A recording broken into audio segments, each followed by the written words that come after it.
khusus lokasi yang berpasir ya. Coba kita lihat di depan sana supaya teman-teman bisa lihat lebih jelas. Ini contoh buahnya tuh.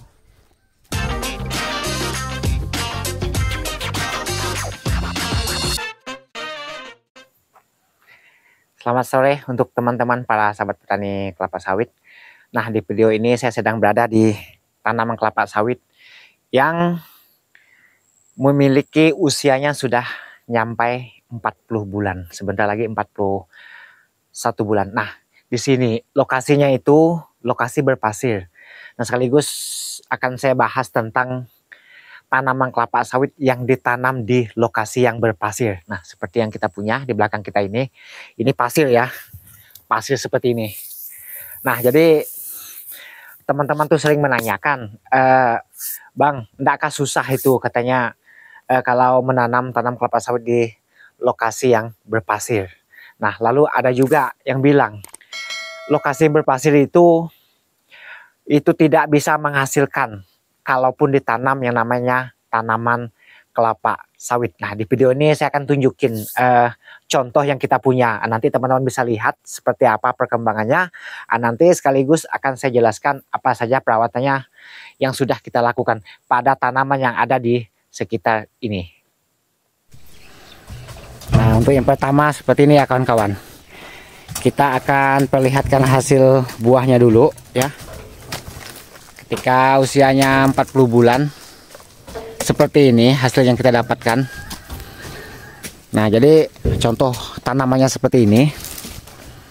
Nah, ini yang saya bilang tadi itu khusus lokasi yang berpasir ya.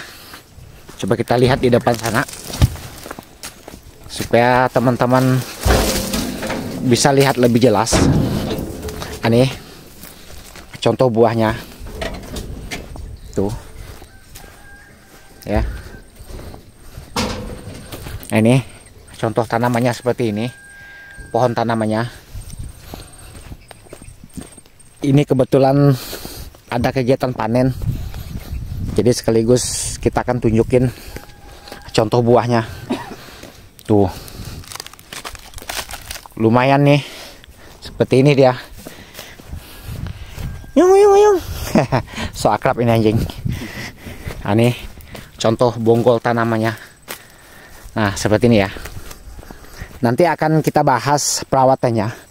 Ya betul, memang kalau lahan seperti ini ya, kalau kurang perawatannya tidak bisa menghasilkan buah seperti ini. Nah, apalagi nantinya ketika usianya sudah 6 tahun ke atas, biasanya itu produksinya itu menurun, tidak sesuai harapan. Nah, itu yang perlu kita betul-betul perawatannya. Nah, ini resikonya lokasi yang berpasir. Nah, tapi apakah misalnya memiliki lahan yang berpasir itu sama dengan lokasi yang mineral lainnya? Itu kembali lagi tergantung perawatan teman-teman. Nah, cuma ini perbedaannya berpasir seperti ini ya. Asalkan dia bukan di tepi pantai atau di tepi laut. Nah, itu perbedaannya. Kalau pasir di lokasi yang seperti ini ya, saya rasa masih aman-aman saja. Ya cuma ya banyak juga keluhnya.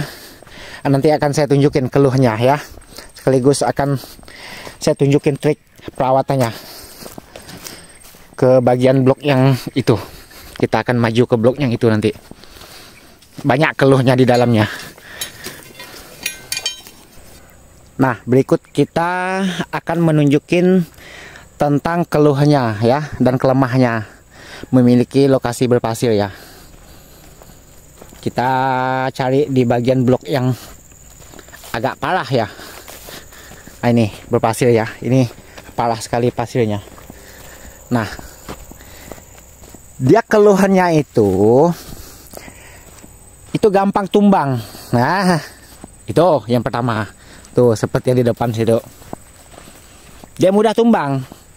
Ini bukan dikarenakan ini kurang dalam penanamannya. Ya memang akarnya tuh agak kurang kuat mengikat. Ya memang kita udah lakukan sedemikian rupa ya, berbagai macam jenis pupuk udah kita lakukan ya sampai dia jadi subur seperti ini. Nah, dia lebih mudah tumbang. Nah, itu ya kelemahan yang pertama. Yang kedua, nah, kita harus banyak biaya, mengeluarkan banyak biaya. Apa itu biayanya? Ya, ini kan termasuk perawatannya. Nah, ini harus diterapkan yang namanya tangkos. Ini sebagai contoh, ini yang kecil ya. Nah, jadi ketika usianya 1 tahun setelah tanam, nah seperti ini ya. Ini kan 1 tahun nih. Kita terapkan jangkos seperti yang ada di sekeliling tanaman ini. Nah, ini wajib. Kalau tidak diterapkan jangkos, kalau mengharap pupuk, ya memang masih bisa hijau ya, cuma itu kurang karena ini kan pasir nih tidak bisa menahan air. Jadi ketika misalnya berapa hari panas, dia airnya itu akan jauh turun. Nah, jadi pasirnya ini kering. Nah, itu maka pentingnya diterapkan jangkos alias tangkos. Nah, seperti ini. Nah, ini hijau nih. Ya, seperti ini dia. Nah, ini contohnya dulunya ya, yang lainnya pun dulunya kita terapkan tangkos. Nah, maka dia bisa jadi seperti ini. Nah, nih kita akan perlihatkan cara kita menerapnya. Tuh, ada bekas itu di pinggir-pinggir itu. Nah, ini dengan jarak ya. Ini jangan lupa jaraknya. Jarak 40 cm sampai 50 cm dari pangkal tanamannya ketika usianya 1 tahun. Nah, kalau di atas 1 tahun, misalnya sebelum usia 40 bulan seperti ini, itu sudah sulit kita menerapkan jangkosnya. Ya karena udah tertutup oleh pelepahnya ya. Nah, maka itu harus cepat ketika usia 1 tahun. Ya, adapun kalaupun terlambat, ya terlambat sekali ketika usia udah seperti ini. Nah, mungkin baru bisa masuk badan kita menyusunnya. Tuh, udah ada selah seperti ini. Tuh, udah ada rongga. Kalau dia misalnya usia 2 tahun, wah itu padat sekali. Itu susah sekali. Karena adanya pelepah. Nah, itu perawatan yang pertama. Ya, kalau pupuk ya sesuai rekomendasi. Pupuknya ya terserah teman-teman. Apakah teman-teman mau menggunakan sistem pupuk apa namanya? Tunggal, apakah misalnya sistem majemuk jenis MPK ya. Kalau kita jujur saja ya, karena kita berkendala di kurang tenaga. Nah, kalau petani biasa itu kan selalu kurang tenaga karena kita pun memiliki modal yang minim ya, karena belum berhasil ya kita menggunakan pupuk NPK ya. Cuma ini kita lakukan 3 kali per tahun ya, sama dolomit ya, maka dia bisa jadi seperti ini pertumbuhan pada daunnya. Nah, yuk kita lihat ini di bagian yang agak buruk nasibnya di sini. Nah, tuh banyak yang miring. Nah, ini udah agak-agak up kiri nih, tapi biasa ini tidak apa-apa. Kita masuk di bagian yang agak meleset ya, karena kita menunjukkan sesuatu itu yang meleset. Nah, jadi di mana lebih dan kurangnya, jika ada yang janggal menurut teman-teman di perawatan kita ya silahkan masukannya supaya tanaman kita ini bisa lebih meningkat hasilnya. Nah, tuh gila yang bagusnya seperti ini tuh ya, menurut kita sih ya kalau udah seperti ini ya standar normal. Nah, seperti ini tuh, ini rumput tidak bisa tumbuh ini kalau udah seperti ini. Nah, jadi tentang gulma. Nah, gulma ya. Ini gulma kita nyemprotnya itu hanya bagian yang berkayu saja. Nah, sedangkan ini kan tidak mau tumbuh rumputan. Ya harusnya tuh kalau ada rumputan kita biarkan. Tidak apa-apa agak semak. Ya itulah yang namanya lahan berpasir itu. Semak kalau rumput itu bagus. Apalagi pakis ya, pakis jenis ini Neptolepis ya, kata di petunjuknya namanya aneh. Ini akan kita pelihara di gawangan matinya. Nah, itu Nah, ini agak mengganggu. Kalau jenisnya agak mengganggu ini. Ini keras ini. Nah itu. Nah tuh. Contoh rumput yang tidak boleh dibasmi ya. Nah nih. Biarkan saja ini. Ini pelembab ini fungsinya. Nah, sedangkan pohon tanamannya di sekitar rumput itu, nah seperti ini tuh. Ya ini sih memang belum seragam ya. Besarnya, ada yang besar, ada yang kecil. Nah, misalnya ketika hujan tergenang, lakukan parit pembuangan air. Nah, ini dulunya terendam ini. Nah, ini saya tunjukin yang paling buruk saya bilang tadi. Ini terendam dulunya nih. Basah. Lalu kita bikin parit, ya parit kecil seperti ini tuh. Ada parit kecilnya tuh. Nah, nih. Kita bikin parit, ini udah tertutup ya. Pada akhirnya, nah seperti ini. Udah hijau. Itu masih agak-agak kerdil itu. Nah, ya. Seperti ini ya gambarannya. Tuh keluhnya lokasi yang berpasir. Ya kalau kita bisa milih sih ya harusnya sih tanah yang mineral yang tidak ada pasir. Ya cuma yang namanya lahan udah luasannya lumayan ya. Di dalamnya itu bermacam-macam. Ya pasti ada pasir, ada bukitan, ada jurang, bahkan ada rawa. Ya cuma dia tidak ada rawa gambut. Kalau di sini ya kalau gambut sih kita belum mampu lah karena kita petani mandiri. Itu butuh biaya yang sangat banyak. Itu belum pernah lah kita menanam di lokasi yang gambut, yang betul-betul tolen gambut. Ya kalau sebagian tuh biasanya ada. Nah jadi kita tunjukin ke lokasi yang ini tadi, yang masih memiliki pasir yang sangat tebal tuh, bekas roda mobil tuh. Nah seperti ini ya. Nah ini biasanya tuh ya perawatan tadi ya.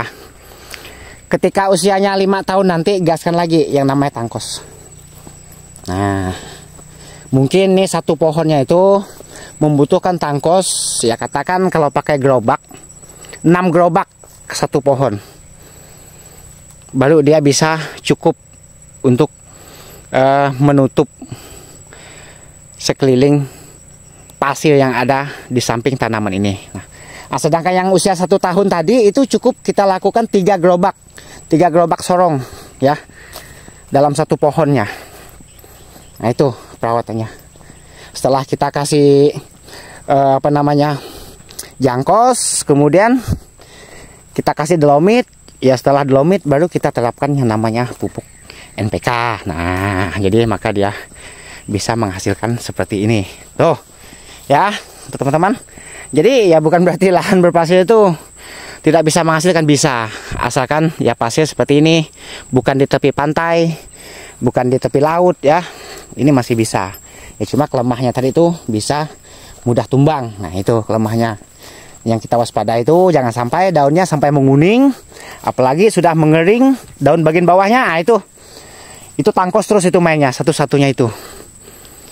Setelah itu baru kita lakukan pemupukan dengan pupuk yang rutin. Nah seperti ini ya. Oke, nah lalu kita lihat seberapa banyak hasil yang kita dapat tadi. Mumpung sebelum mobil ini berangkat, kita lihat dulu ya seberapa banyak.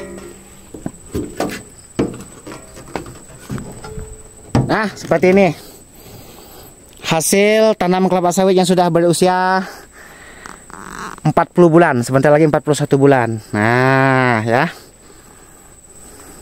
Oke teman-teman, hanya itulah video yang bisa saya sampaikan. Semoga video ini bisa memberi manfaat untuk teman-teman para sahabat petani kelapa sawit.